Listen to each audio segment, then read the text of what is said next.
Hello everyone, কেমন আছো তোমরা সবাই? আশা করছি সকলেই ভালো আছো। বাট আমার শরীরটা কালকে দিয়ে খুব একটা ভালো নেই। তারপরেও আমি সব কিছু করবো, কারণ আজকে হচ্ছে লক্ষ্মী পুজো। আর আমি যেহেতু বাড়ির ছোট মেয়ে, তাই আমাকেই তো সব কিছু করতে হবে, তাই না বলো? যাই হোক, আমি এখানে একটা হোয়াইট ফেব্রিক আর একটা লাল ফেব্রিক নিয়ে এসেছিলাম, শুধু অল্প একটু হালকা আর কি আলপনা দিব বলে। যেহেতু আগের আলপনাগুলো ওঠেনি, আমি অনেক ঘষাঘষি করেছিলাম সিরিজ দিয়ে, কিন্তু আমি ওঠাতে পারিনি, অনেক কষ্ট হচ্ছিল ওঠাতে। তাই ভাবলাম যে না থাক, মাও বলতেছে যে থাক, এইটুকু জায়গাতেই আমি শুধু ওঠাতে পেরেছিলাম। তাই ভাবছি যে এখানে একটু নতুন ডিজাইন করে দিই। যেহেতু আমার হাতেও খুব একটা সময় নেই, আজকে লক্ষ্মী পুজো আর আজকেই আমি আলপনা দিতে বসেছি। যারা আলপনা দাও তোমরা তো জানোই যে কতটা ধৈর্য সহকারে এই সব জিনিসগুলো করতে হয়। আমাদের বাড়িতে বলে শুধু না, বাড়ির আশেপাশে সবার বাড়িতে যে এত মাছির অত্যাচার শুরু হয়েছে, কিছু বলার নেই। তোমরা দেখতেই পাচ্ছ কিরমভাবে মাছিগুলো ওড়াউড়ি করছে। যাই হোক, আমার আলপনা দেওয়া কিন্তু ফাইনালি কমপ্লিট হয়ে গেছে। আমার মাথাটাও ভীষণ যন্ত্রণা করছে, তাই আর মাঝে কোনো ভিডিও করিনি। তো আমি এখানে কি করেছিলাম, আলপনাটা তো এটা আগেরই ডিজাইন ছিল, তো ওটার উপরে দিয়েছি আর শুধু বর্ডার টেনে দিয়েছি। আর এখানে লক্ষ্মী মায়ের পায়ে এঁকেছি। আমাদের ঘর দুয়ারের সামনে তো ডিজাইন ছিল, বাট ওগুলো আবার উঠে গেছে, আর বাকিগুলো ঘষছি তা উঠছিল না। যাই হোক, আজকে আলপনা আমি বেশি দিইনি। এই ঘরের বারান্দাতে দেওয়ার পর আমাদের করে শুধু লক্ষ্মী মায়ের পা এঁকে দিয়েছিলাম। স্নান করে অনেকটা সময়ের পর আমি সোজা চলে এসেছিলাম রান্নাঘরে। আর রান্নাঘরে আজ প্রথম আমি বানাচ্ছি ডালিয়ার খিচুড়ি। আমার মা কোনোদিন বানায়নি, বাট আমি আজকে প্রথম ট্রাই করলাম। জানি না কেমন হয়েছে, কিন্তু বাবা একটা রিভিউ দিয়েছিল, শুনে ভীষণ ভালো লেগেছিল। যাই হোক, তার সাথে ছিল এদিকে মায়ের জন্য সুজি, লুচি, নারকেলের নাড়ু, তিলের সন্দেশ।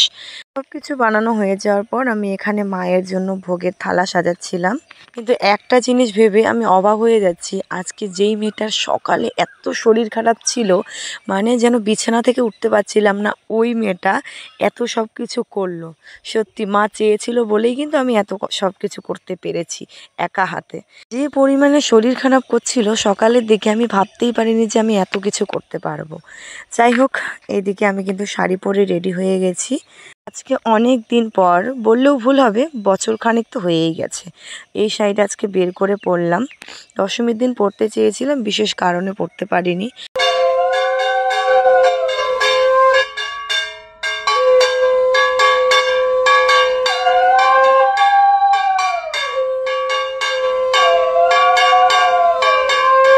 তো বলো আমাকে আজকে শাড়ি পরে কেমন লাগছে? আমি কিন্তু প্রতি বছরে শাড়ি পরি লক্ষ্মী পুজোর দিন করে। মায়ের ভোগের থালা তখন রেডি করেছিলাম, এখন মাকে ভোগটা দিয়ে দেব। সব কিছু রেডি করার পর এখন আমি মায়ের পাঁচালি পড়তে বসবো।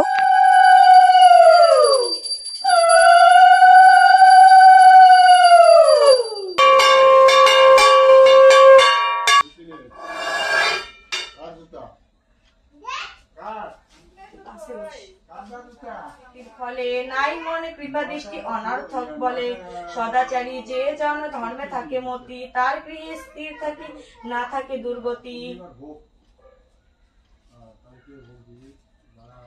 সুকৃতির ফলে সদা থাকি যে অচলা, দুষ্কৃতির ফলে পূর্ণ হইবে চঞ্চলা। অনাচার অবিচার হয় যার পুরে, অহংকারী জনে তেজি যায় ছাড়ি সদা থাকে সদাচারে, সদা কাল কাল বাস করি আমি সে ঘরে, অচলা হইয়া থাকি নাহি অন্যথা, ধনধান্যে সুখ শান্তি ঘটিবে তথা।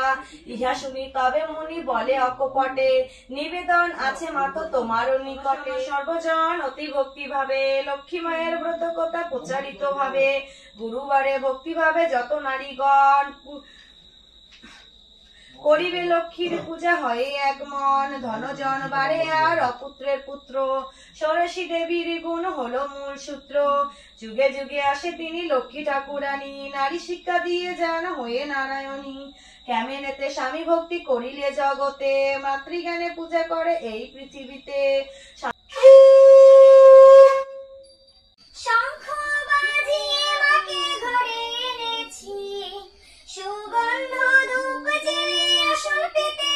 ফাইনালি পুজো কমপ্লিট, সাথে মায়ের গানও বলেছিলাম প্রতি বছরের মতো, বাট গলাটা খসখস করাতে গানটা শুনতে অন্যরকম লাগছিল, তাই ভয়ে চেঞ্জ করে দিয়েছি।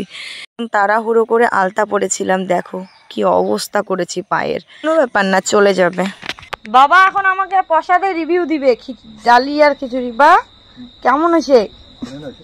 কেমন হয়েছে? হ্যাঁ কেমন? বাম্পার। আবার রিভিউ দেওয়ার পরেও বারবার একই কথা বলছে, বাড়িতে এবার অনুষ্ঠান হলে তোর দ্বারাই ডালিয়ার খিচুড়ি বানানো হবে। তো আমি বললাম কি কোনো ব্যাপার না, ঠিক আছে। তারপরে আমিও প্রসাদ খেয়ে একটু মুখটা নেড়ে নিলাম, কারণ সারাদিন উপোস। পরেও কিন্তু আমার কোনো খিদেই লাগেনি। তো যাই হোক, ডালিয়ার খিচুড়িটা তো আমার থেকেও ভালো লেগেছে। আর ব্লগটাও আজকে এখানে শেষ করছি, দেখা যাচ্ছে পরবর্তী ব্লগে। তো সবাই ভালো থাকবেন, টাটা।